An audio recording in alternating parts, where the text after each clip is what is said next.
What we're going to do now is create a new document in Photoshop and see what are the properties of the new document.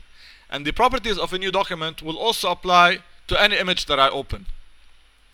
So to open a new file, I would go to File, New, but I like to use the shortcut Control N, which is much faster than going to File, New. It's all about becoming a fast artist in Photoshop. So Control N. And the first thing that I need to specify is the file name. So I'll type, for example, my first image, or whatever you like. Now here I have some preset sizes. So if you remember, the size of the desktop was 1024 times 768 in pixels, which are dots on the computer screen. So here I have some presets, and one of them is actually 1024 times 768. Another preset is 800 by 600. And I also have 640 times 480. Now why do I have these presets? Because these are the same as what I can have here. So if I drag this down, it is 800 by 600. So these are common to my computer display. Another preset, set of presets that is the print preset. So if I go down here, I have A4 and A3 and so forth. Who knows what is the size in centimeters of an A4 paper? Okay, if you forgot, you click on A4, for example, and you see that it's 21 centimeters by 29.7 centimeters. So here I have millimeters.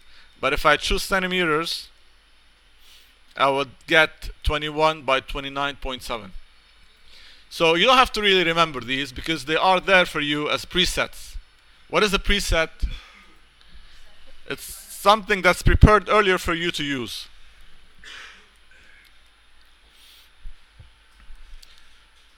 Now, of course, if I choose, let's say A4 or A3 and press OK, this is 16.7% of the real size.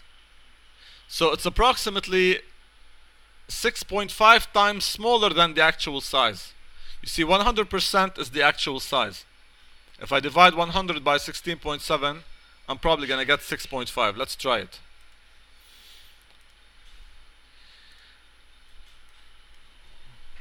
(100 over 16.7). Actually, no, it's 5.9, so it's close. It's around 6. So it's 6 times smaller than the actual size. So when we're practicing in Photoshop, we're not going to choose A4. We're going to choose something like 640 times 480 or 800 by 600. Why? Because we want to see the whole 100% of the image. But when I ask you to work on a project, or in the future when a client asks you to work on a project, he's going to give you the size of the document, and then you have to actually enter that size. So let's say that the client asks you to create a poster that's 2 meters in width, 2 meters, and 1 meter in height. So it's a landscape poster. So what do you do then? You choose centimeter and centimeter. For the width, we need 2 meters. Therefore, how many centimeters? 200. And 1 meter, so it's 100 in height.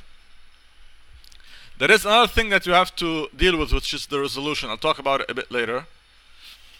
And if I press OK, that's my size, but it's a zoomed out version of the size because it's 8.3%.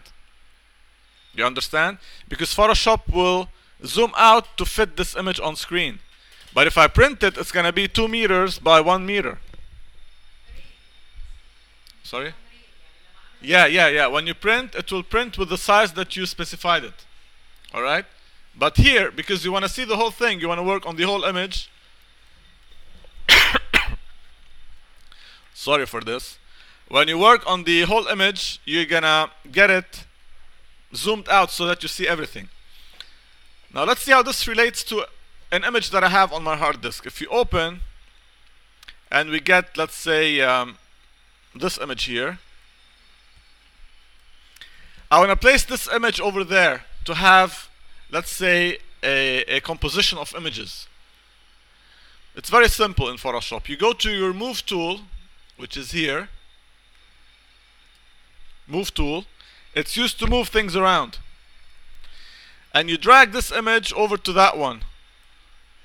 Now, although this looks very big here, but with respect to the size of this bigger image, it's small. But if I zoom over, I would see the image in its actual scale. So this is the 100%. And you see that whenever I zoomed in, I did not lose quality because it's at 100% still. When I zoom more, then it starts to degrade. But you always print at 100%. So what you see at 100%, that's what's going to print. So you're not losing anything.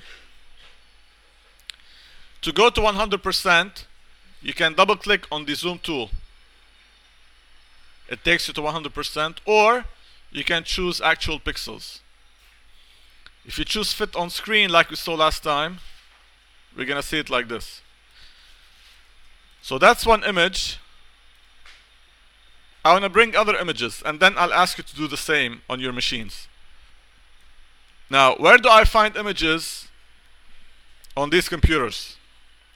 On your home computer, you can get images from wherever you like. On these computers, in the Photoshop folder, there is a samples folder that we can use. So I'll double click. In your case, you go to Program Files, and then Adobe. Yeah, let's go to Program Files in my case too. Yeah, Adobe. I must have installed it somewhere else. And it should be...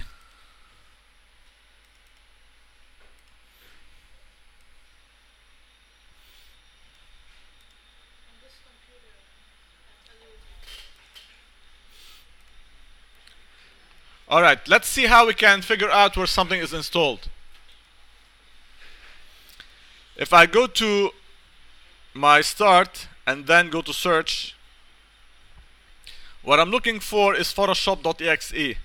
So I'll choose all files and folders, and I'll type Photoshop without an E .exe, which is the extension of the executable, or just Photoshop. So you choose search.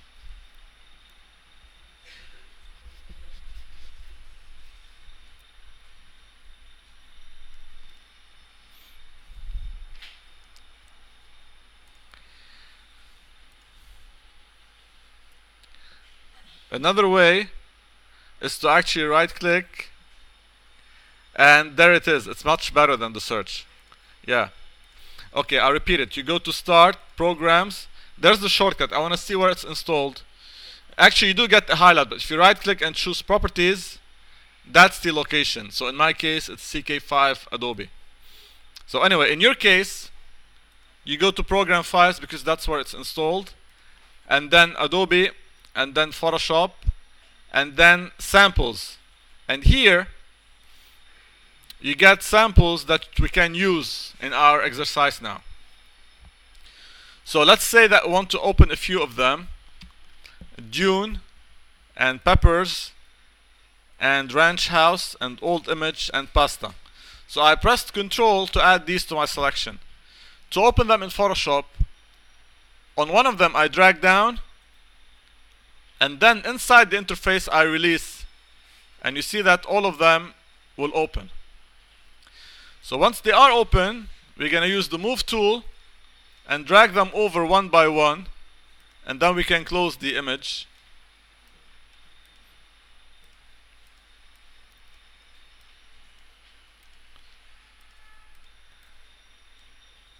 Like this. And then with the Move tool, we can move them around. But I'll talk about this after you do it.